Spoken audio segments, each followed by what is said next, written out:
Labas rytelis, mano mėly burundukėliai. Žiūrėkite, čia yra tokias salatas. Agurkas tiesiog pomidoras ir svogūnas.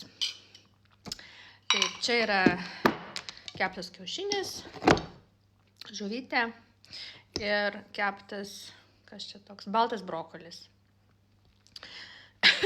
Jūsgi suprasit, apie ką čia aš kalbu. Nu, jūsgi mane suprantat.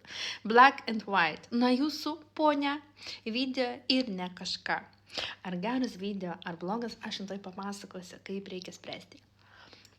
Kokie yra kriterijai, ar video geras, ar video blogas.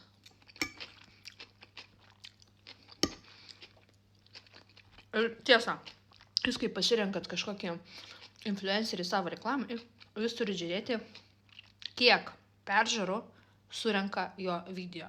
Jeigu video surenka ten iki 3000 peržiūrų, 5000 peržiūrų, net 17 000 peržiūrų, tai yra blogas variantas. Jūs turite rinktis kitą influencerį. Taigi, ar video geras ar blogas, lemia peržiūrų skaičius.